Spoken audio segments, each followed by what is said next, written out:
Olá pessoal, bom dia. Paz do Senhor Jesus. Que Deus abençoe a todos vocês.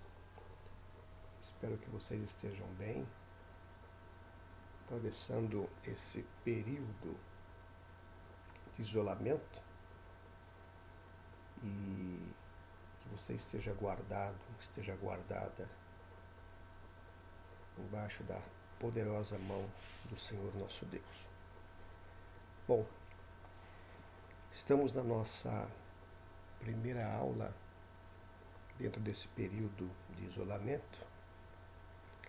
Essa aula corresponde à aula do dia 21 de março de 2020 e nós faremos aqui uma recapitulação de alguns temas que foram abordados e aprofundaremos algumas visões sobre outros temas, né? Nós conversamos muito com vocês a respeito de cosmovisão. Cosmovisão, que podemos definir como a lente através da qual nós enxergamos o mundo. Quando falo nós, me refiro também de uma forma geral. Cada pessoa tem a sua cosmovisão, que é carregada de toda a sua vivência, toda a sua cultura que é absorvida, etc. Então, o gaúcho tem uma cosmovisão particular, diferente do nordestino, que tem outra cosmovisão, diferente daqueles que habitam a região amazônica, a região ribeirinha do Amazonas e assim por diante, né? É muito importante para o missionário, é muito importante nas missões, que quem se propõe a fazer missões, entendam perfeitamente essa questão de cosmovisão, as características de um povo e tudo que envolve, né? Muito bem. A respeito de cosmovisão, nós falaremos durante todo o nosso trabalho, durante todo o semestre, né? Mas eu gostaria de uma forma bem particular de trazer a experiência de Hudson Taylor, um missionário inglês que recebeu o chamado de Deus para levar o Evangelho aos chineses. E conta-se que Hudson Taylor teve um empenho total, se esmerou por levar o trabalho do Evangelho aos chineses de uma forma incansável, mas percebeu que durante muito tempo ele não lograva êxito, não havia conversões. Isso preocupou, isso levou Hudson Taylor a buscar a Deus, a entender aquilo, porque não havia conversões. E Deus se revelou a Hudson Taylor e através de um sonho, de uma visão, Deus falava para Hudson Taylor, ele diante do Senhor, e Deus mostrava para Hudson Taylor a figura de um chinês vestido a caráter, né? aquela roupa popular do povo chinês, o corte de cabelo peculiar do chinês, né? Parte da cabeça raspada com aquela longa trança. E Deus falava para Hudson Taylor: se veste como um chinês. E Hudson Taylor, no primeiro momento, ele olha para aquilo e depois começa a refletir. Realmente, a pregação dele para os chineses estava carregada, não de evangelho, mas estava carregada da cultura inglesa na China. Ele, ao pregar, pregava com as suas roupas de inglês, né? Sua vestimenta de inglês, o seu porte de inglês. E esse estava sendo o grande obstáculo para a obra missionária na China. Após entender isso, Hudson Taylor ele muda radicalmente o seu ministério, entendendo a cosmovisão chinesa e entendendo que o Evangelho ele é intercultural ou transcultural. Ele vai além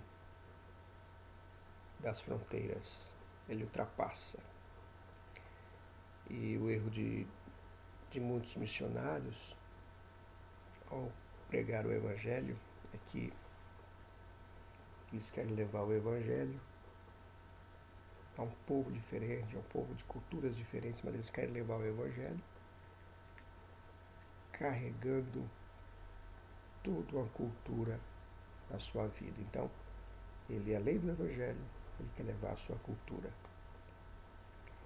E uma das coisas importantes que o autor nos passa é que a igreja ela tem uma missão transcultural.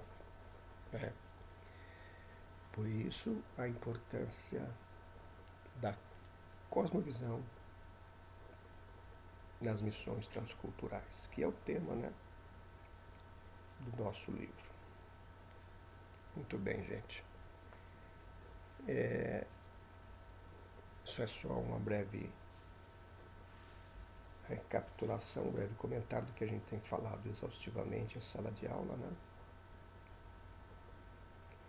Inclusive, nessas aulas que nós passamos, tivemos a presença, a participação excelente do missionário Renan Veiga, missionário que foi designado para a Alemanha, né? Interessante que ele, quando dava a sua palestra, passando algumas experiências, ele dizia o seguinte, que olha gente, a primeira coisa que temos que nos preocupar é a questão da língua. E o alemão realmente é uma língua muito difícil. É uma língua que tem características próprias. E somente depois de 7 anos é que a gente começa a realmente dominar, a entender. Agora, independente disso, ele nos passava que a cosmovisão alemã é muito diferente da nossa cosmovisão. Como eles se organizam, como eles respeitam, como eles levam a sério regras, né? E ele falava da experiência que ele teve sobre uma compra no supermercado. E ele foi nessa compra, passava os produtos no caixa e após passar os produtos no caixa, como aqui no Brasil se faz, ele foi empacotar e fazendo isso ele percebeu uma indignação dos alemães que estavam ali próximo. E não entendiam por que que as pessoas ali estavam indignadas com ele, né? Bravo com ele. Perdão. E só depois é que ele percebeu. O costume lá na Alemanha, quando se passa pelo caixa, após você passar pelo caixa, você pega todos os seus produtos, coloca numa mesa que fica ao lado, e nessa mesa é onde você vai empacotar os seus produtos, né? Para quê? Para que você não atrasasse, não prejudicasse aquele que estivesse atrás, que ele não perdesse tempo. E ele só pôde entender isso quando ele, percebendo a indignação, ele se retira e começa a observar o procedimento do alemão nas suas compras. Importante, né? Estou trazendo essa questão assim muito simples, muito básica, para que tenhamos uma ideia dessa questão de cosmovisão, né? E realmente, depois que ele falou sobre isso, é que a gente começa a pensar de uma forma mais lógica e ver que realmente é algo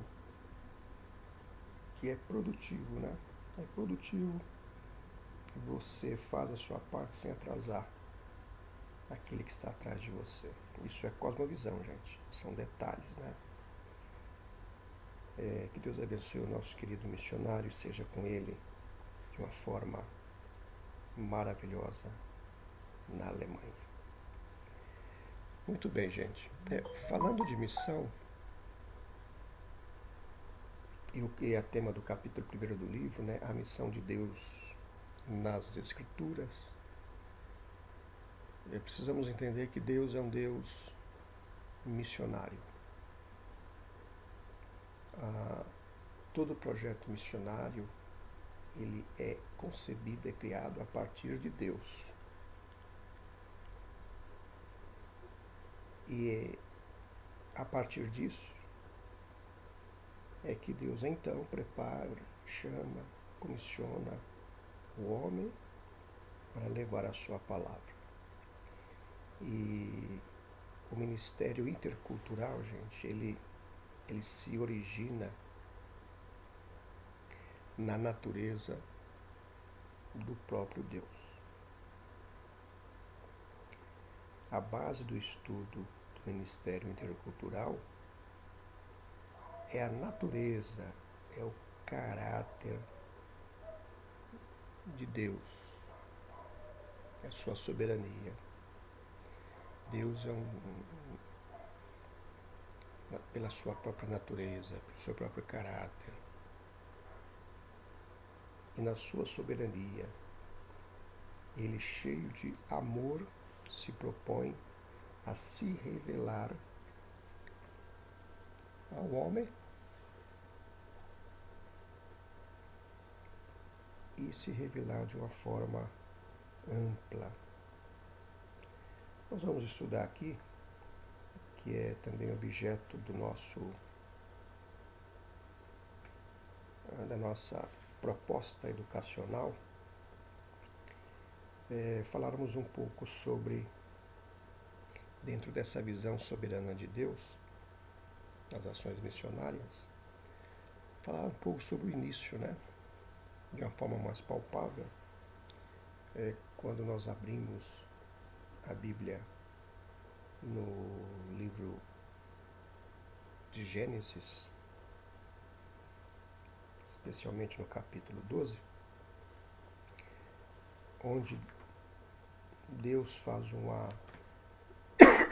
proposta, um chamado a Abraão, e quando Deus o chama, ele chama tendo uma visão intercultural. Nós chamamos isso de de aliança abraâmica, né? E Deus falando a Abraão diz o seguinte: farei de ti uma grande nação, abençoarei o teu nome, engrandecerei o teu nome, abençoarei os que te abençoares, amaldiçoarei os que te amaldiçoarem. Mas o interessante é que no versículo 3 existe um conteúdo, um componente missionário. Em ti serão benditas todas as famílias da terra. Todas as famílias da terra. Aqui, gente, tem um conceito etimológico profundo, né? Toda etimologia que existisse seria alcançada por Deus através da descendência de Abraão. E é justamente que um dos pontos que nós vamos ter que aprofundar a esse respeito, né? Essa promessa de Deus a Abraão, esse compromisso de Deus com Abraão e sua descendência, onde, passado ali aproximadamente 400 anos, a descendência de Abraão ela vai se tornar numerosa, né? Abraão está na região de Canaã, mas 2 gerações após, através do seu neto Jacó, essa geração de Jacó, essa descendência de Jacó, ele vai se estabelecer no Egito, vai de uma certa forma se multiplicar ali. Veja que o Egito se torna uma espécie de incubadora para o desenvolvimento do povo de Israel, da descendência de Abraão, né? Descendência de Abraão. Ele se multiplica, torna-se uma grande nação. E eu quero inserir nesse comentário, nessa primeira parte, quero inserir esta questão do chamado de Deus dirigido à nação de Israel. E no pacto mosaico, né, quando Deus tira o povo do Egito para tornar para a terra, para ser uma nação livre, né? Livro de Êxodo, capítulo 19, versículo 3, do 3 ao 6, vai dizer que subiu Moisés a Deus, e do monte o Senhor o chamou e disse: assim falarás à casa de Israel e anunciarás aos filhos de Israel. Agora, pois, se diligentemente ouvirdes a minha voz e guardardes a minha aliança, então sereis a minha propriedade peculiar dentre todos os povos, e sereis um reino de sacerdotes e uma nação santa. Essa palavra sereis minha propriedade no hebraico, segundo alguns hebraístas, ela traz a ideia de um artigo especial que a pessoa protege e guarda como joias. Então, Israel estava sendo separado para ser uma nação santa, um reino de sacerdotes.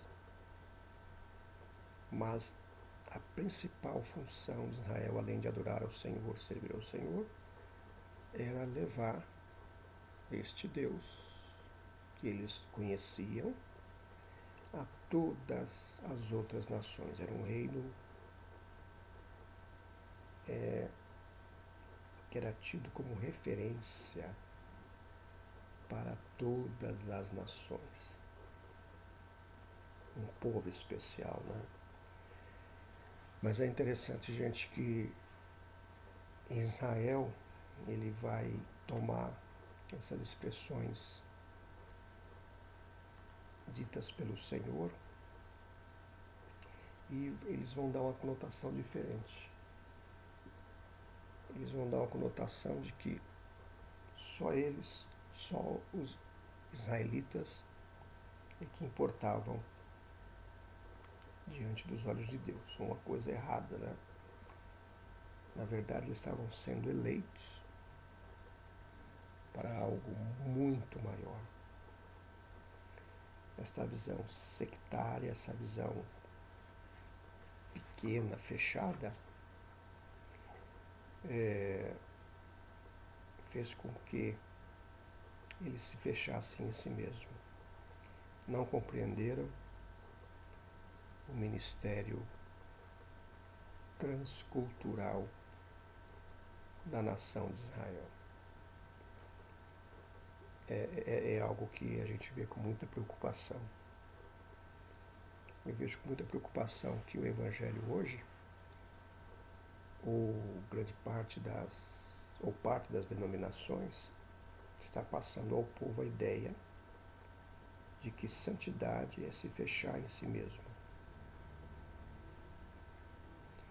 E começamos a ver com preocupação essas questões de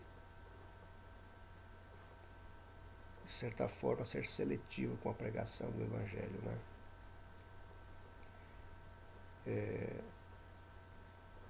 Se fechar dentro de igrejas, criticar outros credos,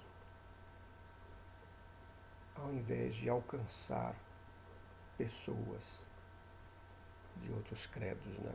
Importante isso, mas o assunto, nós voltaremos a tratar desse assunto mais para frente, quando tratarmos da questão da igreja. Muito bem, gente. Falando de Israel, da missão redentora de Israel, Deus confia a Israel a mensagem da sua preciosa revelação, e mesmo porque no plano que a gente chama plano de salvação, plano de redenção, Israel é muito importante porque é exatamente da linha, da descendência de Abraão, que lá na frente, aproximadamente 2000 anos, nascerá Jesus. Linhagem direta de Abraão, linhagem direta de Davi, e conforme as promessas da palavra, nasce o Senhor Jesus, né? Nasce Deus na sua onipotência, onisciência. Ele agora vai se fazer carne, né? A pessoa bendita do Senhor Jesus Cristo, nascendo de Maria, né? Então, além da mensagem que Israel deveria levar a respeito deste Deus, Israel também, ele tinha esse precioso, essa preciosa missão de guardar a descendência, para que a descendência de Abraão, no povo de Israel, nascesse o Salvador, o Redentor, que é Jesus, né? Muito bem, gente. Temos assim uma abordagem muito pequena, né? Uma abordagem bem resumida sobre a missão redentora de Israel, e essa missão acaba não tendo êxito.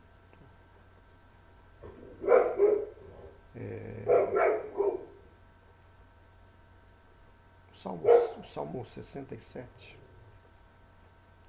do verso 2 ao 4, vai dizer o seguinte: é a palavra de Deus, né? Um contexto tratando de Deus, tratando de Israel e tratando de todas as nações. Diz assim: para que se conheça na terra o teu caminho, em todas as nações a tua salvação. Louvem-te os povos, ó Deus, louvem-te os povos, todos alegrem-se e exultem as gentes. O ministério de Israel, no aspecto de missões, ele teria que alcançar as nações de sua época, né?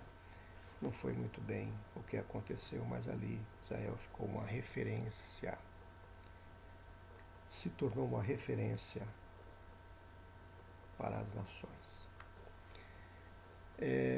A seguir nós colocamos a questão do Espírito Santo na evangelização, a importância do Espírito Santo na evangelização.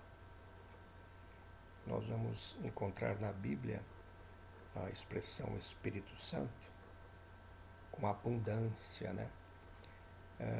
A partir dos evangelhos, né? Espírito Santo era algo como retido, como dado a gotas no Antigo Testamento. Mas no Novo Testamento, o Espírito Santo, que é o próprio Deus atuando em nós, ele aparece conduzindo, capitaneando, sendo protagonista na evangelização. Daqui a pouco nós vamos tratar com mais profundidade a respeito disso,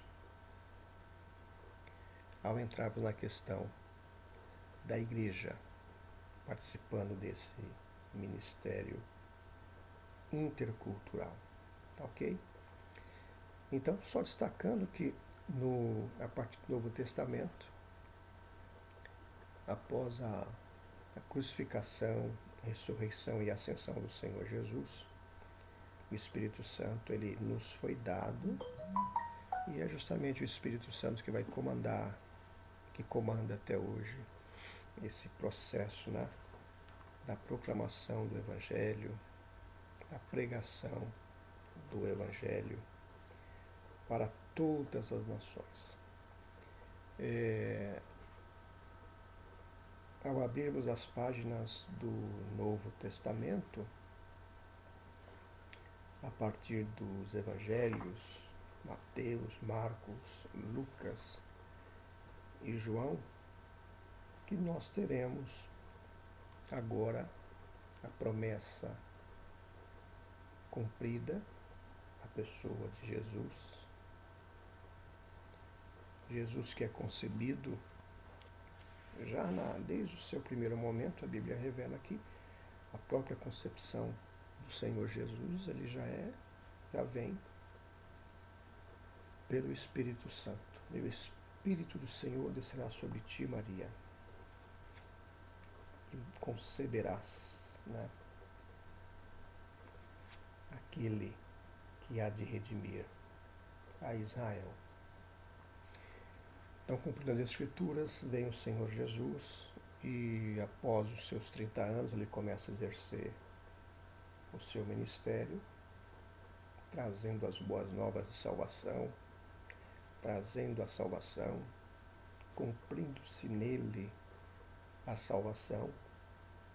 E agora, quando ele já está ensinando os seus discípulos, em Mateus, no capítulo 16, no versículo 18, ele vai dizer para Pedro: Pedro, edificarei a minha igreja,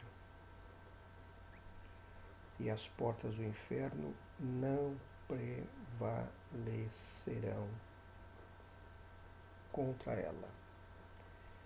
O capítulo 16 é um capítulo muito interessante do ponto de vista teológico, gente, porque a chave da mensagem do Evangelho agora em termos humanos, está passando de mãos. Está passando, nós entendemos através desse contexto do capítulo 16, que passa de mãos, sai das mãos da nação de Israel e vem para o que agora, nas primeiras palavras, né, se refere, agora aparece a figura da igreja. Então, a chave, que é um sinal de poder, sai das mãos da nação de Israel. O Senhor está passando agora a sua igreja. Ele chama de minha igreja. E sobre esta pedra, Jesus referindo-se a ele mesmo como rocha, né, eterna, sobre esta pedra edificarei a minha igreja e as portas do inferno não prevalecerão contra ela. Essa expressão aqui colocada, que as portas do inferno não prevalecerão contra ela, nós temos que enxergá-la da seguinte maneira. Não podemos enxergar a igreja como fechada dentro de um espaço, trancada, e aí fecha-se as portas, coloca-se as travas, né, os ferrolhos, e ela dentro do estabelecimento, e lá fora o inferno atacando a igreja. Mas como ela está com a porta fechada, o inferno não vai entrar. É uma visão totalmente errada. Aqui está falando da marcha da igreja, de levar o evangelho a toda criatura, a toda nação. Então a visão é exatamente ao contrário. A visão é que a igreja está fora, levando o evangelho, entrando em todas as nações, e ao fazer isso, ela vai encontrar resistências, vai encontrar portas fechadas. Só que essas portas fechadas não prevalecerão. Essas portas serão abertas à medida que a igreja ela marcha, né? Então é uma visão ampla, é uma visão externa, né? Não ao contrário, uma visão fechada. Às vezes quando eu olho para a igreja, eu tenho essa sensação que a igreja agora ela tomou a posição inversa, né? Ela fica agora dentro, resistindo, e não é isso. A visão é que a igreja tem que estar fora e tem que estar marchando. Muito bem, gente. Nós vamos unir agora duas visões. A visão de Cristo, que agora convocou a igreja, preparou os discípulos, né? A Bíblia fala muito dos 12 discípulos, representando a nação de Israel, que deveria ser pregado a Israel. Mas a Bíblia fala também dos 70 discípulos, né? Que já é mais uma visão transcultural. São discípulos que Jesus também preparou para as nações, para pregar todos os povos fora de Jerusalém. Mas quando nós passamos dos evangelhos e agora nós entramos no livro de Atos dos Apóstolos, nós vamos registrar, observar uma ordem singular do Senhor Jesus dada aos discípulos, né? Olha, recebereis poder ao descer sobre vós o Espírito Santo, e sereis minhas testemunhas tanto em Jerusalém, como em toda a Judéia e Samaria e até os confins da terra. Atos capítulo 1, versículo 8. É a nova ordem de Cristo dado agora para a sua igreja. Veja que ela é progressiva, né? Prega-se o evangelho em Jerusalém, expande-se o evangelho para a Judéia, expande-se o evangelho para Samaria, o inimigo ferrenho, né? Dos judeus, e depois leva esse evangelho aos confins da terra, derrubando as barreiras interculturais, né, que são levantadas para dificultar a pregação do Evangelho. Então a igreja recebe essa ordem. Só que quem está no comando, quem está à frente desta ordem, é o nosso precioso Deus, através do seu Santo Espírito, agindo dentro do crente, agindo em cada crente. E aqui nós podemos entender o reino de Deus exercido através dos crentes aqui na Terra.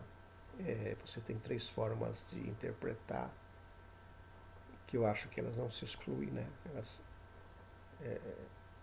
são conjuntas, são harmônicas. Uma delas é que o reino de Deus é exercido aqui na Terra através da sua igreja, não igreja instituição, a igreja mística, a igreja espiritual, que é composta de todos os crentes em Cristo Jesus. Mas eu quero dar uma abordagem, dar uma visão, gente, transcultural para o livro de Atos. No capítulo 2 do livro, nós vamos ver ali um texto muitíssimo conhecido sobre a descida do Espírito Santo.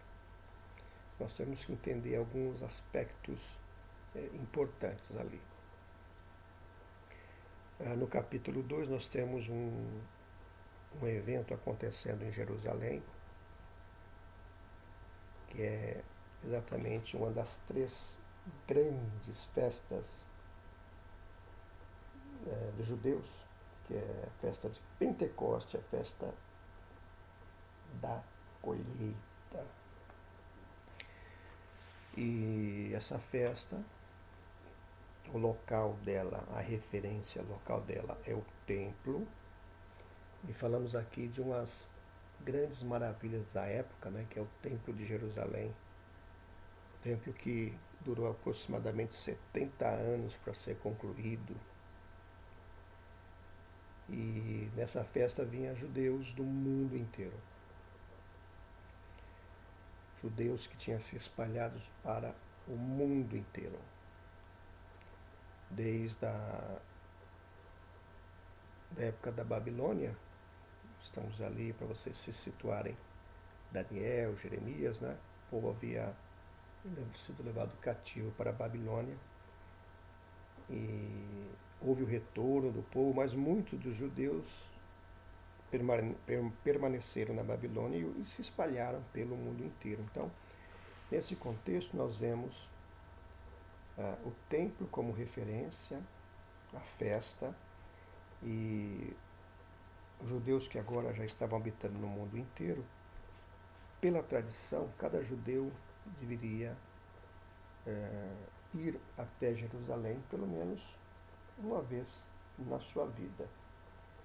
Alguns comentam que nesse instante havia pelo menos 1 milhão de judeus em Jerusalém, etc. Né? São comentários, são projeções, mas eu quero chamar a atenção para o seguinte. Se dá muita ênfase, né, ao falar em línguas quando a gente se refere ao capítulo 2. Mas o principal do capítulo 2 é que o Espírito Santo, ao descer, ele vai tomar os crentes e o barulho do vento, né, que o autor coloca como um vento impetuoso, foi uma coisa que chamou a atenção dos habitantes de Jerusalém. E chamando a atenção quando o povo vai até onde estão os crentes agora cheios do Espírito Santo, os crentes vão começar a falar em línguas, mas essas línguas são línguas compreensíveis àqueles que ali estavam. Você tinha judeu que vinha de Roma, então alguém estava falando pela unção, pelo poder do Espírito Santo, em latim para aquela pessoa. Então aquela pessoa entendia em latim. entendendo que dessas 120 pessoas que estavam cheias agora do Espírito Santo, era pessoa que a maioria não tinha um currículo acadêmico, não sabia falar em latim, mas pelo poder do Espírito Santo, aqueles que falavam latim eram alcançados. O latim, o espanhol, o francês, o alemão, né? A Bíblia vai registrar uma série de povos, né? Que agora começavam a serem alcançados pelo Evangelho, ouvindo a proclamação do Evangelho na sua própria língua. E aqui a gente já começamos a entender o ministério intercultural do Evangelho, alcançando todos os povos, né? Alcançando todas as línguas. Naturalmente nós não temos isso aqui escrito, mas quando termina a festa, quando termina aquele momento onde os judeus encerravam sua participação, mas voltavam a todas as partes do mundo e agora levando a mensagem do Evangelho na sua própria língua. É importante isso, porque é a partir daí que o Evangelho, independente de colocar a igreja ou não, ele vai ser semeado em todas as partes do mundo através dessa experiência maravilhosa do Espírito Santo, não é? Eu quero chamar a atenção que no livro de Atos dos Apóstolos, ele vai dar alguns flashes aqui sobre o que nós chamamos dos judeus helenistas. E eu quero fazer um breve comentário sobre essa questão do judeu helenista. Você tinha o judeu nativo da Judéia, e esses judeus estavam ali e falavam popularmente o aramaico. E nas sinagogas falavam o hebraico. E você tinha o judeu helenista, que era mais cosmopolita. Então o judeu helenista, ele falava hebraico, que ele aprendia nas sinagogas. Ele falava uma língua local, no caso aqui próprio o aramaico, e ele falava também o chamado grego koiné, que é o grego comum, né? É o grego do comércio, era o grego que você se comunicava com todos os povos da terra. Então, se esse judeu helenista tivesse, por exemplo, na Alemanha, ele falaria a sua língua local, o alemão, aprenderia o hebraico na sinagoga, e ele tinha mais também o recurso do grego koiné. Então o judeu helenista, ele tinha essa característica, dominava pelo menos 3 línguas. E esse judeu helenista, nós vamos ver assim, a primeira aparição dele com mais destaque em Atos capítulo 6. Jerusalém, segundo a tradição, segundo alguns historiadores, Jerusalém tinha, nesta época, aproximadamente 480 sinagogas de judeus helênicos, ou judeus helenistas. Então era uma fatia muito interessante. E Atos capítulo 6 vai mostrar que na conversão você tinha judeus nativos e judeus helenistas juntos, e vai trazer aquela famosa discussão, né, onde os judeus helenistas vão reclamar que as suas viúvas estavam sendo preteridas.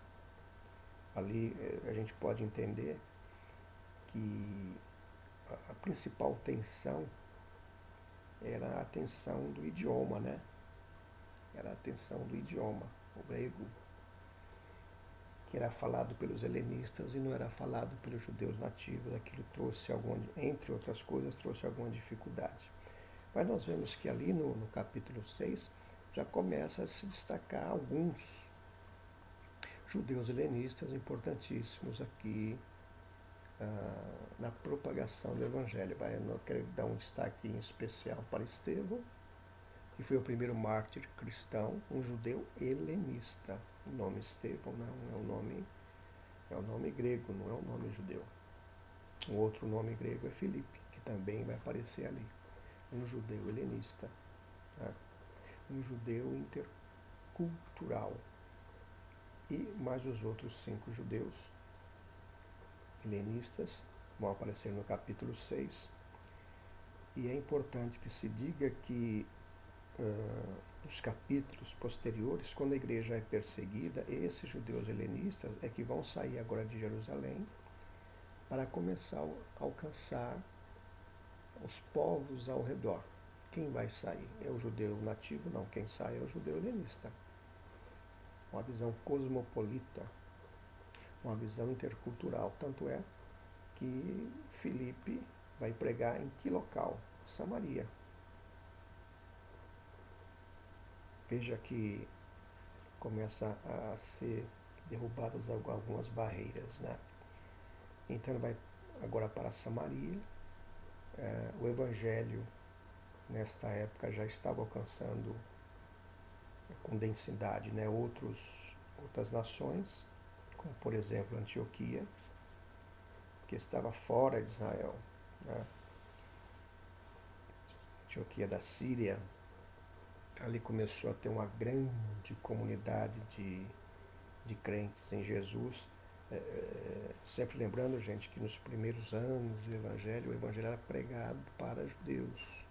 Agora estava começando a alcançar judeus em todo o mundo, mas em Antioquia isso extrapolou, porque agora estava saindo, né, da sinagoga, estava alcançando agora os gentios.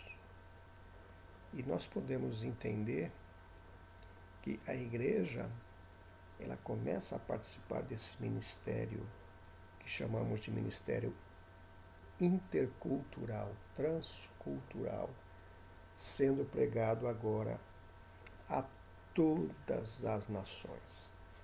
Nós chamamos isso de ministério intercultural da igreja.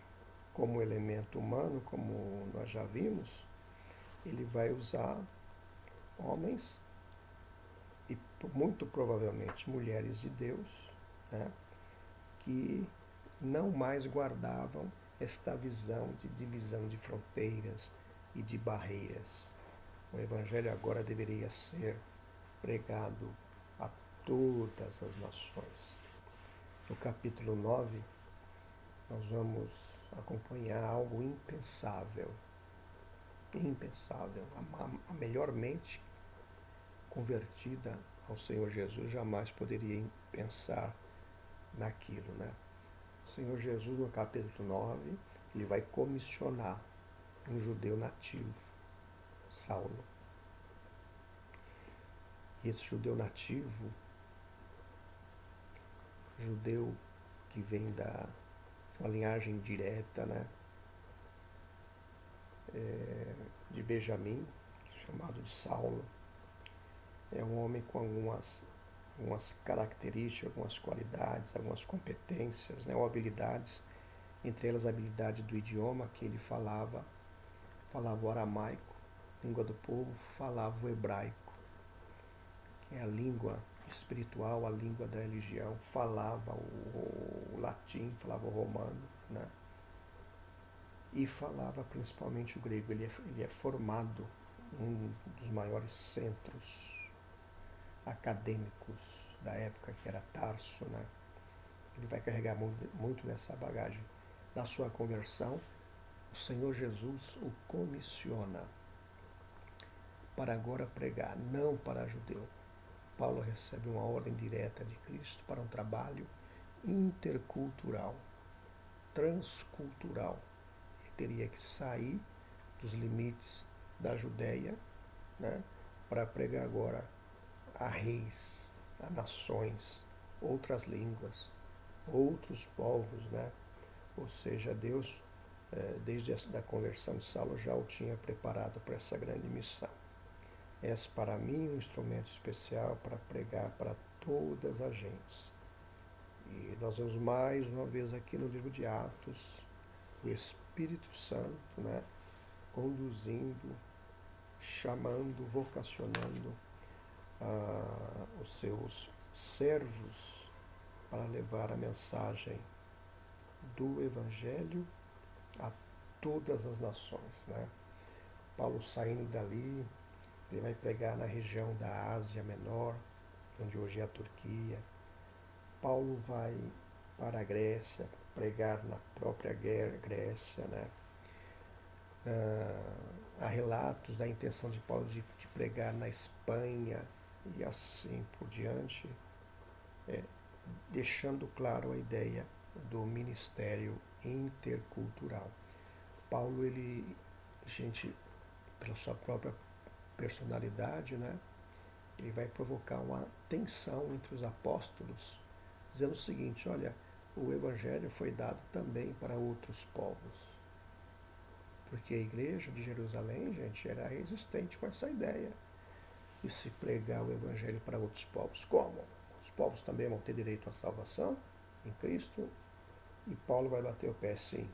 A salvação é para todos os povos, para todas as gentes, para todas as nações, para todas as etnias. Paulo, que foi considerado o apóstolo intercultural dos gentios.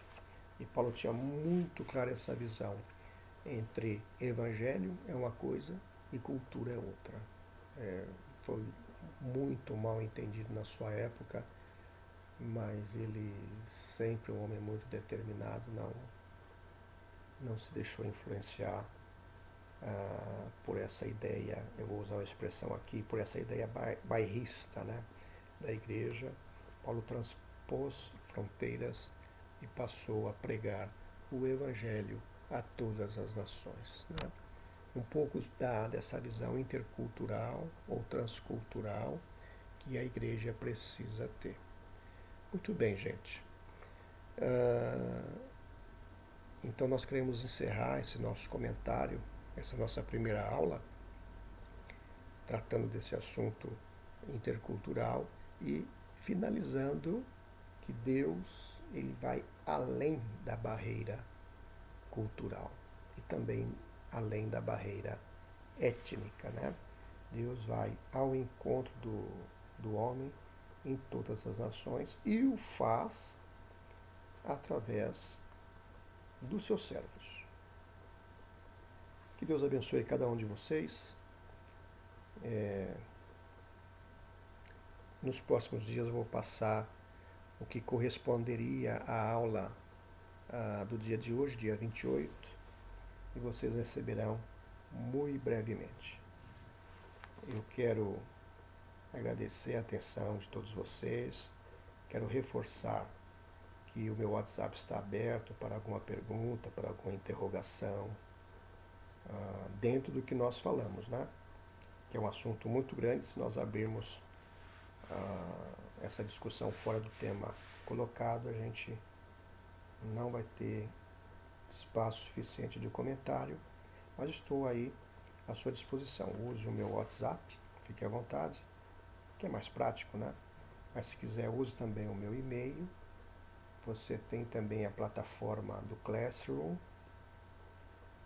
do Google, né? O Google Sala de Aula. Fique à vontade para se manifestar. Que Deus abençoe a todos vocês, em nome de Jesus.